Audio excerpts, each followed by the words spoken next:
Hello dear students, तो आपने मेरा एक पहला जो वीडियो था प्रोजेक्टाइल का जो मैंने अपलोड किया है उसको आप लोगों ने थोड़ा देखा होगा और उसी के बाद आपके रिक्वेस्ट पर मैं ये सेकेंड वीडियो डाल रही हूँ। और मेरी एक रिक्वेस्ट और भी है कि अगर आप इसका सब्सक्रिप्शन आप करते चले तो आपको नोटिफिकेशन भी मिलता चला जाएगा और वो नोटिफिकेशन से आपको पता चल जाएगा कि नेक्स्ट वीडियो अपलोड हुआ है और आप उसको देख सकते हैं। तो आपको ये जो रिदम है, जो ट्यून है, जो आपकी स्टडी की जो चेन है वो आपकी फॉलो अप होने लगेगी। तो ये मेरी आपसे एक रिक्वेस्ट है और it is for your benefit. बहुत अच्छा रहेगा, आप लगातार अगर एक टॉपिक को समझेंगे तो आपके लिए ये है कि आपका नॉलेज अपग्रेड होता चला जाएगा और वही मेरा बेसिक पार्ट भी है। और प्रोजेक्टाइल का मैंने बेसिक आपको समझाया था। मैंने जब बेसिक आपको प्रोजेक्टाइल का समझाया था तो मैंने आपको बोला था कि जो ये मोशन है प्रोजेक्टाइल के प्लेन में है और जब भी हम किसी मोशन को प्लेन के अंदर कंसीडर करते हैं तो ऑब्वियसली चीज है कि एक हमारा हॉरिजॉन्टल कंपोनेंट उसमें होता है और एक वर्टिकल कंपोनेंट होता है। और हॉरिजॉन्टल कंपोनेंट और वर्टिकल कंपोनेंट के लिए हमारे पास दो वेलोसिटी कंपोनेंट होते हैं। एक वेलोसिटी हॉरिजॉन्टल डायरेक्शन में मूव करने पर के लिए ले जाती है और एक हमारी वर्टिकल डायरेक्शन है। लेकिन अब इसी के साथ हमारे ये था principle of physical independence of motion. आपको मैं ये बता दूं, अगर बॉडी हॉरिजॉन्टल फ्लो कर रही है तो उसके लिए क्राइटेरिया कंडीशन अलग होगी और बॉडी अगर डायरेक्ट नीचे गिर रही है तो उसके लिए क्राइटेरिया कंडीशन अलग होगी। अगर डायरेक्ट फ्लो कर रही है तो इसमें आपको ये मालूम होना चाहिए कि बॉडी जब तक ही हॉरिजॉन्टल चलेगी जब तक उसको acceleration due to gravity zero नहीं होता, क्योंकि हर चीज ग्रेविटी के कारण फॉल होती है वर्टिकल डाउनवर्ड डायरेक्शन में। अगर बॉडी हॉरिजॉन्टल मूव कर रही है तो इट इज अंडरस्टूड दैट उस पर जब तक वो हॉरिजॉन्टल है तब तक उस पर ग्रेविटी का कोई असर नहीं है। ये हमको बहुत अच्छे से मालूम होना चाहिए। और जैसे ही बॉडी हमारा वर्टिकल डाउनवर्ड डायरेक्शन का पाथ फॉलो करने लगती है और हमें वाई कंपोनेंट निकालना होता है इस मोशन का, ऑब्वियसली चीज है कि उस पर ग्रेविटी का फोर्स एक्ट होना शुरू हो गया। और उसी के हिसाब से हमने यहाँ पर फिजिकल इंडिपेंडेंस ऑफ मोशन का क्राइटेरिया सेट किया है। एंड फाइनली आपको ये भी मालूम होना चाहिए कि हम इन प्रोजेक्टाइल को दो कैटेगरी में डिवाइड करेंगे। तो दो कैटेगरी कैसे डिवाइड हो रही है? एक तो हमने सीधा ड्रॉप कर दिया, लेकिन सीधा ड्रॉप अगर आप किया, अब ये सीधा ड्रॉप करना और हॉरिजॉन्टल वेलोसिटी देख के ड्रॉप करना ये दोनों अलग अलग है।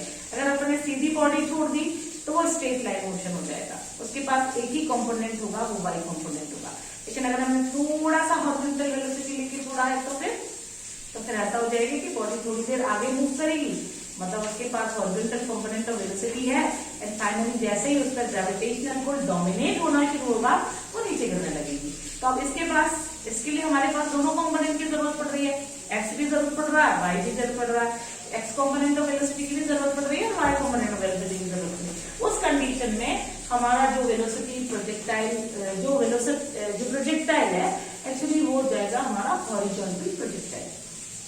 फाइनली इसमें हमने इसकी बहुत अच्छा एग्जांपल है। आप एक किसी भी टेबल से आप एक कॉइन को फ्लिप कर दो, किसी भी टेबल पे रख के एक कॉइन को फ्लिप कर दो, कैरम कॉइन को लेके आप फ्लिप कर दो तो वो पहले थोड़ी देर वो टेबल के पैरेलल चलेगा और उसके बाद थोड़ी सी देर within moments, within second it will start to fall down.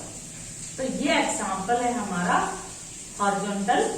अब आपको मैं एक चीज और बताना चाहूंगी कि ये हॉरिजॉन्टल प्रोजेक्टाइल हम पढ़ रहे हैं, लेकिन क्यों पढ़ रहे हैं, क्या जरूरत है, क्या इफेक्ट इसका है। हम एरोप्लेन हेलीकॉप्टर से जो बम टारगेट पर डालते हैं, प्लस दूसरा कंपोनेंट क्या है, हम राशन पैकेट्स फेंकते हैं।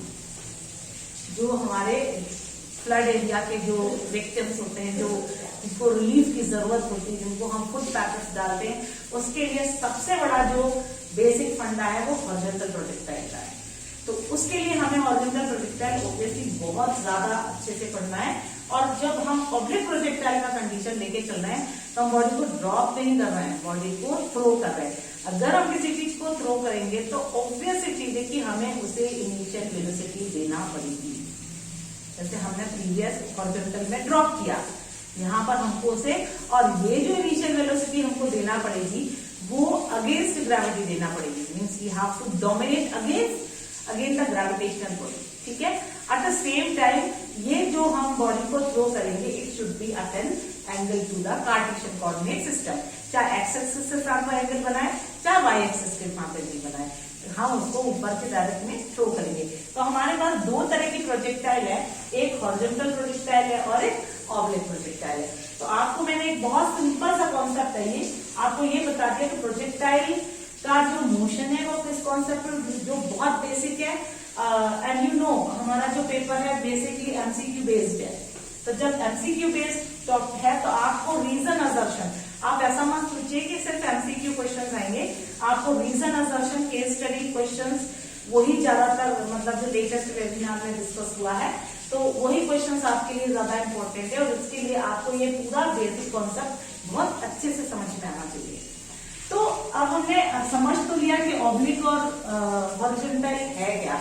फाइनली मैं आपको ले चलती हूँ अब हॉरिजॉन्टल प्रोजेक्टाइल की दुनिया में। तो हॉरिजॉन्टल प्रोजेक्टाइल की दुनिया बहुत ज्यादा इंपॉर्टेंट है डिफेंस में, रिलीफ फंड्स, रेस्क्यू जो ऑपरेशंस होते हैं फ्लड एरियाज में।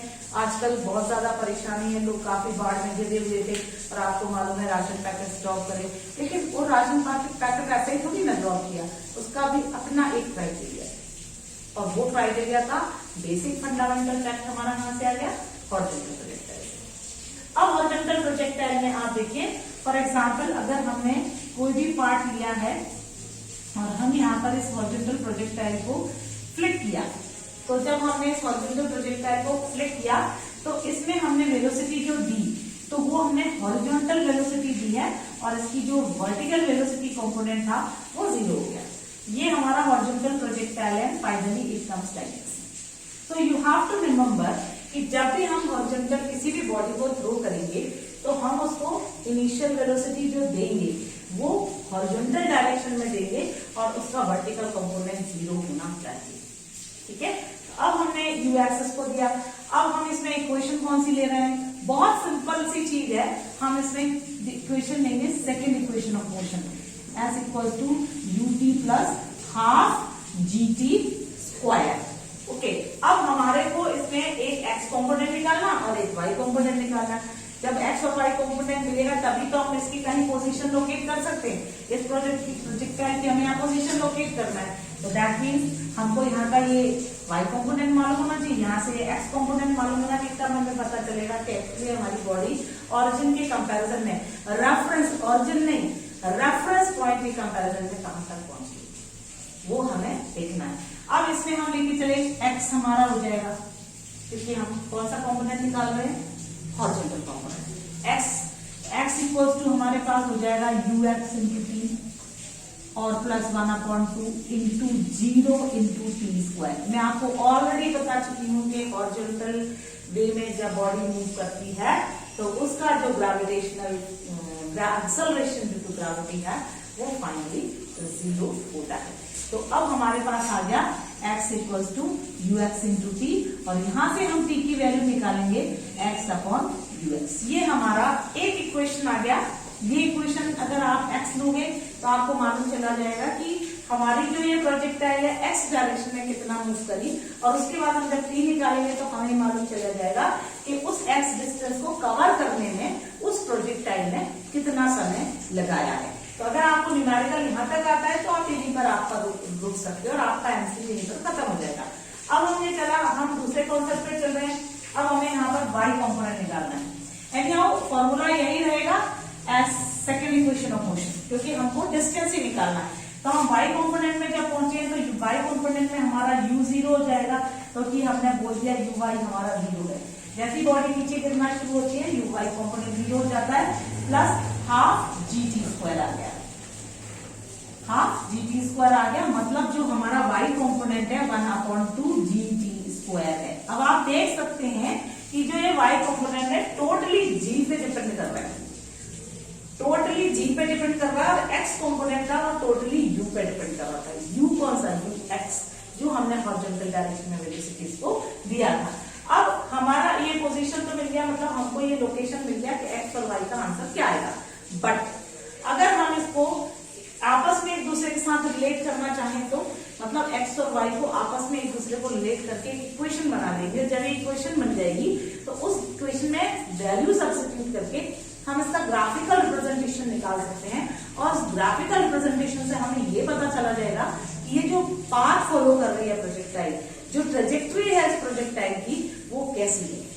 तो आपको उससे बहुत सारी चीजें हमारी क्लियर होती हैं।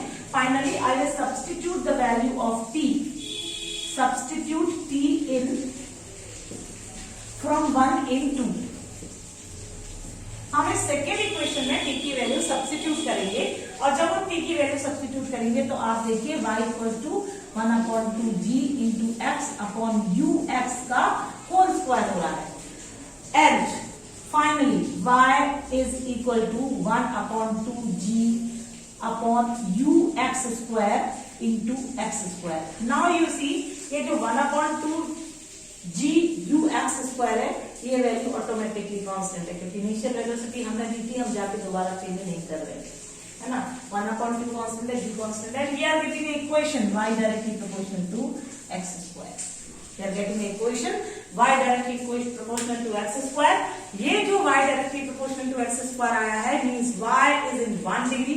There are 2 variables, out of the 2 variable, 1 variable is in 1 degree and proportionality second variable is in 2 degree. As per mathematical tools that we have studied, it is the equation of parabola. तो अगर ये parabola की condition को satisfy कर रहा है, तो जब हम इसका ग्राफ प्लॉट करेंगे तो हमको कैसा ग्राफ मिलेगा, पैराबोलिक मिलेगा, है ना। तो हम ये प्रूव कर सकते हैं कि whenever our horizontal projectile moves in air, it may move along a trajectory. Trajectory is a path followed by a projectile, और वो पाथ हमेशा पैराबोलिक बाय नेचर होता है।